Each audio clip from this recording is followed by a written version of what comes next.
All right, so I just wanted to discuss whether or not you can prove God logically, right?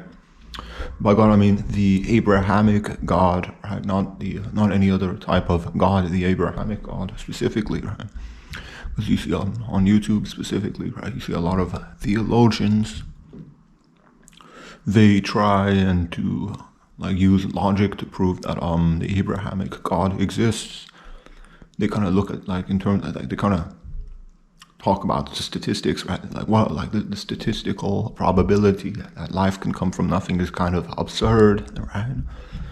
Or that life can be arranged in the way it is, as we can see it in this world, right? Just purely off of chance is kind of absurd as well, right? There had to be some type of creator, designer, and stuff, and I feel like this is extremely flawed, right? Any type of argument trying to prove that the Abrahamic God exists specifically is it always falls short when you kind of think about how it's the Abrahamic God. I mean, he's infallible, right? You can't prove that he exists, right? You can't put him under a microscope. That's essentially what would need to happen, right? In order to kind of convince science that the Abrahamic faiths are true, right? You would have to kind of bring God and put him under a microscope and kind of dissect him and show his parts and pieces and how he's actually real. And of course, this is impossible. This would never ever happen, right? And there's a reason why, right? Because if this happened, God wouldn't be God, right? If we could dissect and analyze him, he would be material. He wouldn't be immaterial. He wouldn't be all powerful anymore, right? You would have to kind of forfeit that quality of him. And this is why I believe that God will never be able to be proven logically, right? The Abrahamic God, and this is unique to the Abrahamic God, because all those other pagan gods, they were alleged to have material bodies and stuff. They were actually they were real entities that were interacting in our world and stuff. But of course, we can't feel their presence now, and that's kind of suspect, right? Even though they were claiming, there was a lot of claims about them interacting with us and having physical material bodies, but we don't see that now, and that's the fastest way you can kind of falsify any type of pagan religion, right? But the Abrahamic God is claimed to be immaterial, to not have any type of physical body, to be beyond our world, and I feel, he's infallible. You would never be able to kind of falsify and disprove the Abrahamic God, right? Because you can't. You can't prove him, right? Because by prove, I mean actually prove, not by using some type of logical games, stretching logic apart to kind of say, all right, God is real because the statistical probability of him not being real is kind of absurd and stuff, and the universe coming from chance is absurd, so God is real. No, not like that, man. That's kind of but God, you putting him under a microscope, trying to dissect and analyze him, that will never happen, right? Because if the Abrahamic God became material, that's the only way you would be able to prove him. He would have to come into this type of material world, right? He would have to kind of show his parts and stuff, and that would, the moment he becomes material, that's when he loses his status as being some type of all-powerful entity that's beyond the laws of physics, and that's all-powerful. He wouldn't be all-powerful then, because aspects of him would be kind of limited, and that would it would throw the entire his entire ethos off, right? His entire it's kind of hard to determine, but it would kind of go against his nature, right? If he became material, and if we could analyze and dissect him and prove that he's actually real using some type of empirical observations and some type of experimenting on his body and whatever to show his parts and pieces and his physical form, that would never happen, and there's a reason for it and stuff. And it's because it would falsify. It would not falsify, but it would kind of go against his nature and stuff.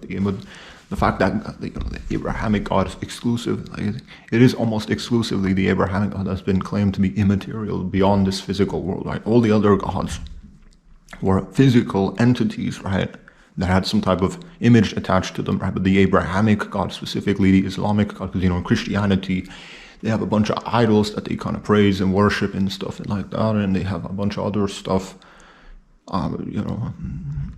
So, Christianity, but of course, what about Judaism? I mean, it's a little bit questionable, right? But in Islam, there is no explicit images attached to either Muhammad or Allah, like the Islamic Abraham, Allah, which in my opinion is the true, is like Abrahamic God Allah. No, there is no images attached to him, right? He's immaterial.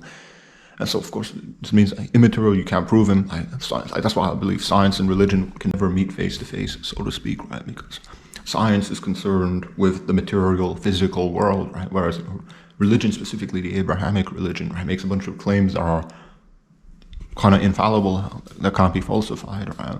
That there is like this entity beyond our existence, and he's kind of governing everything, and he put everything in motion. You can't falsify that, of course. Right? And a lot of atheists look like, what about unicorns on the moon?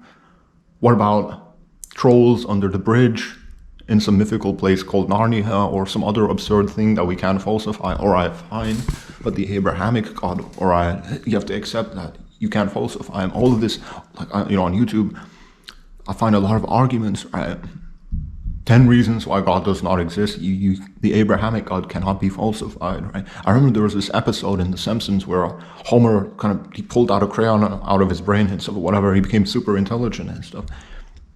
And he went to Ned Flanders, right? This other this like Christian character in this show. And so he just wrote like an entire essay on like why God doesn't exist, and it was for some reason logical, and Ned kind of got shocked by it and whatever. Anyway, that can never happen, right? You cannot falsify the Abrahamic God because he's immaterial, right? It's alleged that he's not a part of this physical world. You would never be able to falsify him, right? Because in order to falsify him, you would have to it would be kind of absurd, right? You would have to, I don't know, you would have to claim that he doesn't exist based off something in this world, right? But the Abrahamic God is alleged to be beyond this physical world, so it's kind of impossible and stuff. And so all those YouTube videos that try to debunk the Abrahamic God is kind of stupid, right? Because the Abrahamic God cannot be falsified; it's impossible. But of course, you can't use science to prove that the Abrahamic God exists, right?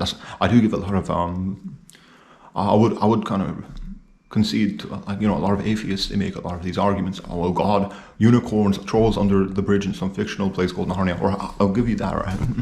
Because you can't falsify, because you can't prove God exists, right? That's true, but you also can't falsify him and prove that he doesn't exist. And you can, well, we can't prove trolls exist. We can't prove like unicorns don't exist. So all right, fine. If we like whatever, then it doesn't matter anyway, right?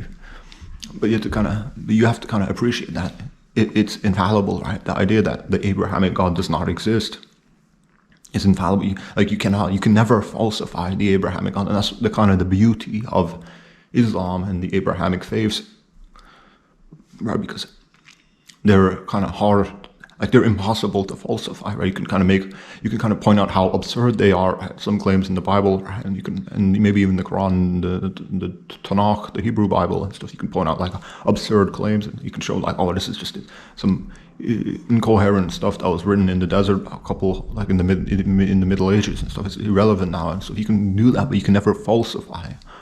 Like specifically, like like in the Quran specifically, because I know in the Bible there's a lot of stuff that you could kind of take and use to prove that Christianity specifically is a false religion, along with Judaism and Islam. Right? In the Quran, like, you will never be able to falsify any of the claims, right? Any of the claims that are like, concerning like topics relating to whether or not God exists or stuff, or anything like more serious. Yeah, the Abrahamic God's it's the only God, in my opinion, that cannot be falsified or proven to not exist. Because the pagan gods, they were physical, material gods. They were alleged to be in this world, but we can't sense their presence now. Even though they were claimed to be physical, material entities, there should be some type of trace of their existence, right? But we can't find any type of trace. That's how you can quickly falsify any type of pagan god, because those gods were physical, material gods. They were alleged to be material with actual bodies in this world and stuff, but they're not here now, and that you can use that to quickly falsify all of the pagan religions, right? Whereas the Abrahamic God was alleged to be immaterial, outside of this world, and so he will never be able to falsify the Abrahamic God, and that's kind of the beauty. That's like why the Abrahamic God is so unique and special, right? Because you can never disprove him and stuff. Of course, you also can't really use science to prove him. but the fact that he can never be falsified is just something only unique to him, right? The Abrahamic God, not to any other type of pagan God that was like alleged to be in this world, alleged to have a physical material body, and was alleged to interact with us, right, in some physical material way. The Abrahamic God was like completely immaterial outside of this physical world, and that's kind of very, very, very special.